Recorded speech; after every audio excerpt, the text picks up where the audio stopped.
Bismillahirrahmanirrahim. Assalamualaikum warahmatullahi wabarakatuh. Alhamdulillah nahmaduhu wa nasta'in wa nastaghfiruh, ya. Kita bermohon kepada Allah, kepada Zat yang senantiasa memberi kita, mengijabah doa-doa kita, dan Allah yang senantiasa memiliki pembantu dalam arti tugas-tugas, ya, yang diperintahkan Allah terhadap makhluk yang satu ini, yang makhluk-makhluk ini tak pernah kemudian tidak patuh terhadap perintah Allah. Karena itu maka berkesempatan di hari yang memang membahagiakan ini, mudah-mudahan kita berdoa juga, ya, kita hari ini mendapatkan pemimpin baru yang insya Allah jauh lebih baik, yang lebih adil, ya, untuk masyarakat umat ini. Dan karenanya mari kita mulai perkuliahan pagi ini, ya, di saat-saat persiapan kita juga akan segera mencoblos dengan bacaan surat Al-Fatihah.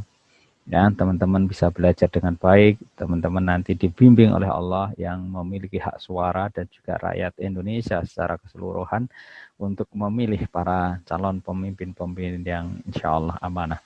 Al-Fatihah. A'udzubillahi minasyaitonirrajim. Bismillahirrahmanirrahim.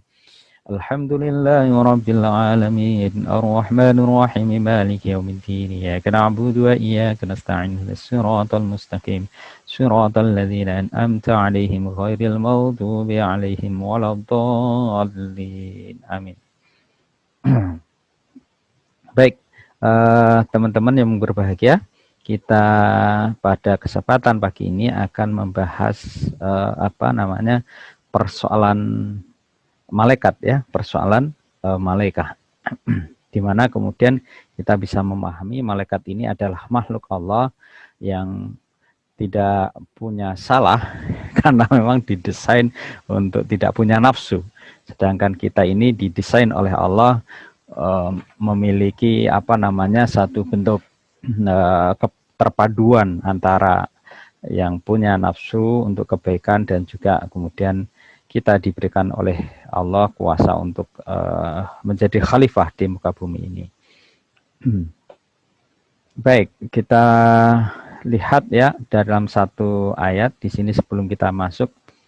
Beberapa teman-teman yang masih juga masuk, tidak apa-apa, ini sudah 20, ya. Ada Mbak Wahyu yang nampak, Mbak Alifah, Mbak Ayu, Sanja, ya, dan Mbak Alfa dan lainnya, Malfa Ardelia, ya. Mbak Ambar, Mbak Bulan. Oke. Bismillah. Persoalan malaikat ini memang persoalan yang luar biasa. Kita mengerti bahwa malaikat ini merupakan makhluk Allah yang khusus, ya, yang memiliki satu bentuk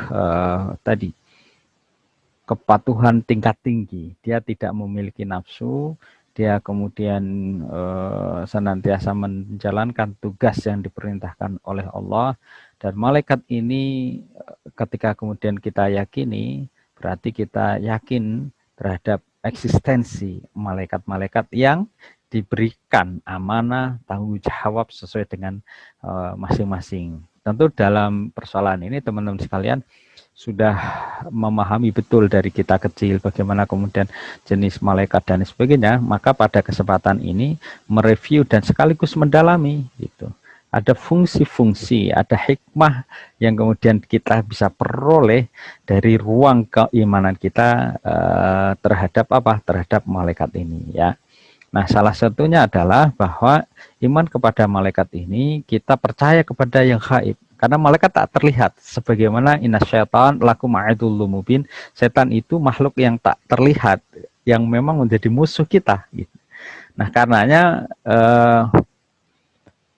tak terlihat, hanya orang-orang tertentu yang bisa melihatnya. Apakah itu diinginkan oleh malaikat itu sendiri? Sebagaimana kemudian malaikat yang saat itu menampakkan dalam rupa laki-laki yang bertanya kepada Rasul, ya Rasulullah Shallallahu Alaihi Wasallam tentang mal iman, ya tentang apa kemudian Islam, tentang juga tentang ihsan saat itu.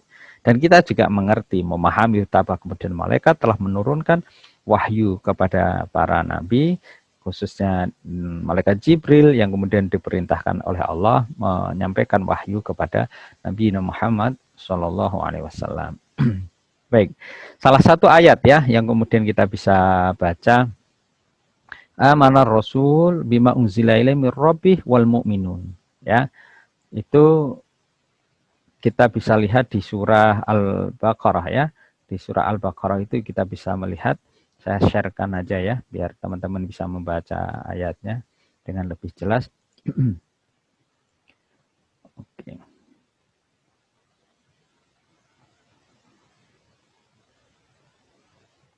Iya. Jadi ini ayatnya, ini sering kita baca terutama di sholat hajah. Kalau teman-teman mau sholat hajah, Pak, misalnya surat apa yang bisa kita baca? Salah satunya ini. Ayat pertama, rakaat di pertama baca surah ayat apa namanya? Ayat kursi.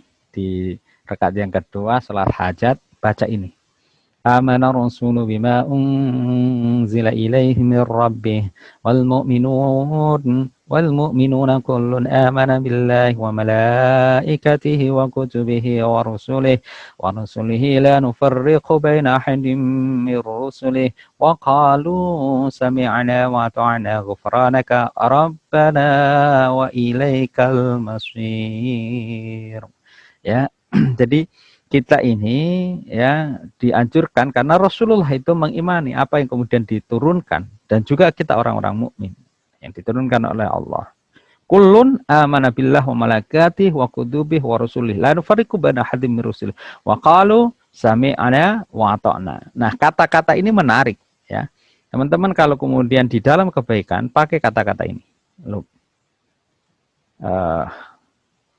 Kata-kata ini menarik. Wa qalu sami'na wa ata'na. Ghufranaka rabbana wa ilaikal masir. Jadi kami dengar dan kami taat. Nah, mereka lalu berdoa, ampuni kami ya Allah dan juga kepada Engkau lah tempat kami kembali. Wa ilaikal masir. Artinya apa?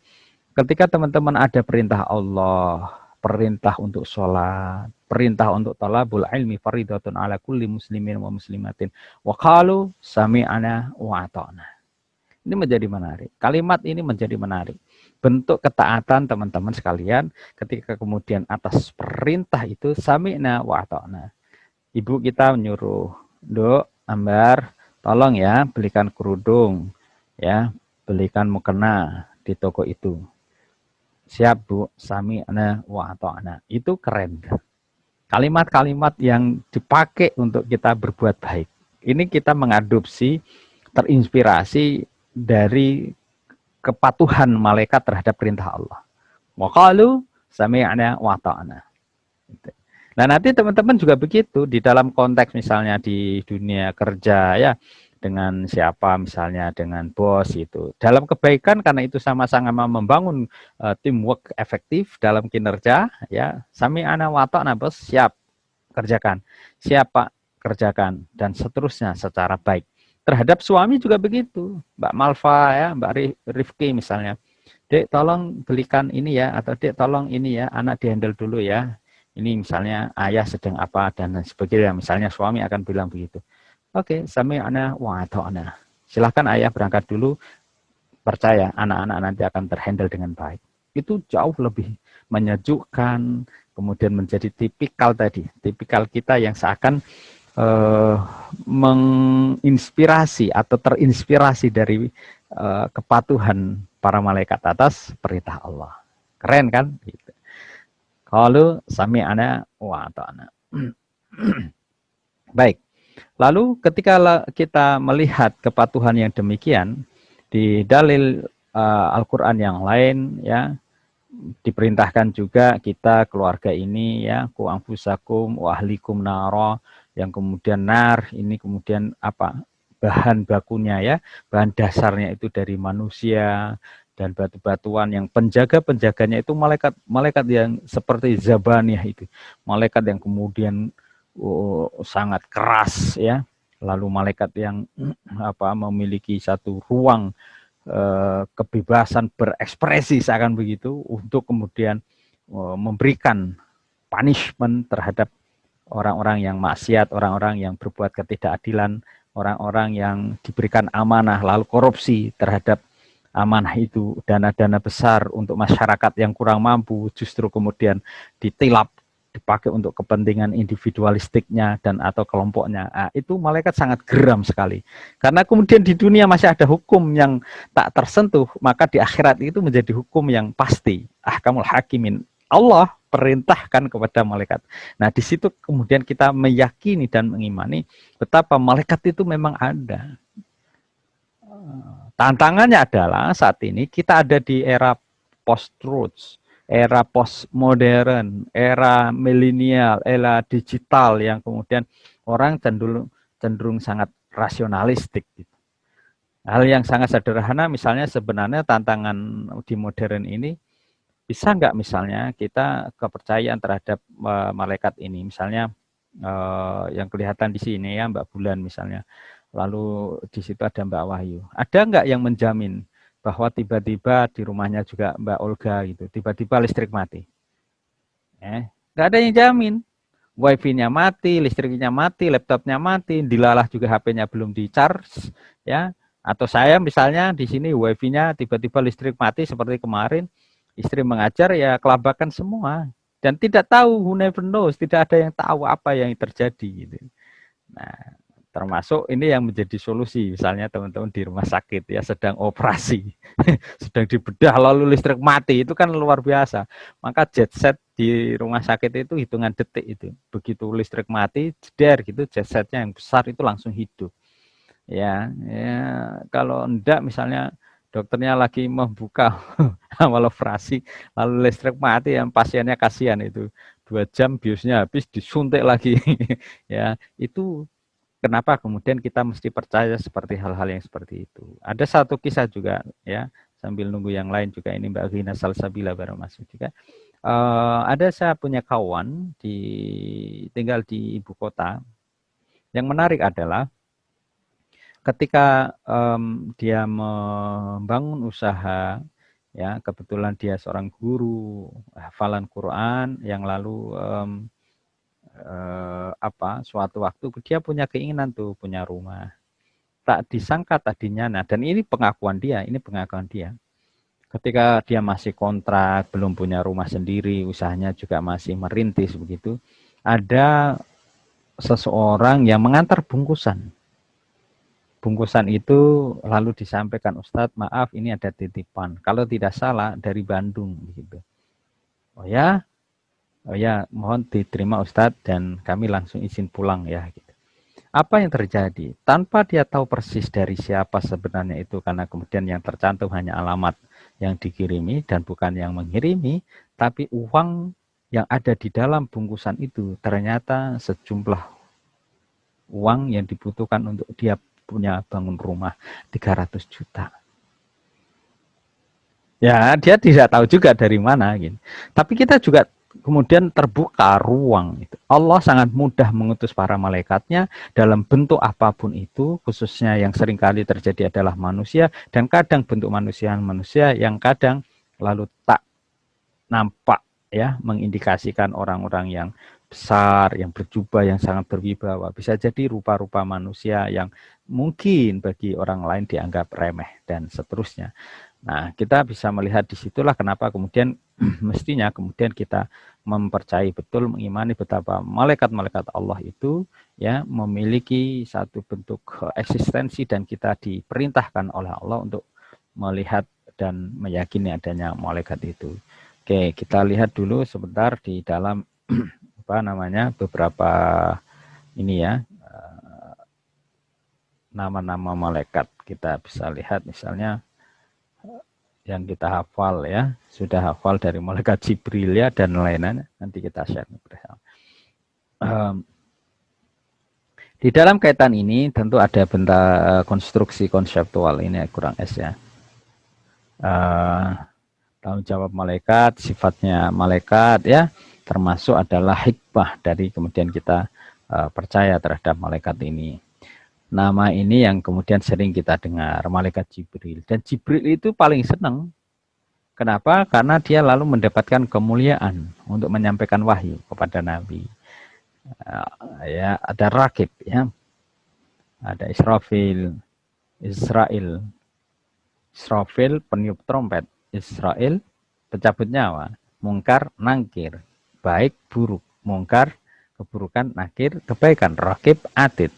Jadi kalau misalnya Mbak Bulan sekarang ini, ya, Mbak Malva ataupun Mbak Alifah yang terlihat, kanan kiri kita ini kan ada malaikat, Rakib atid.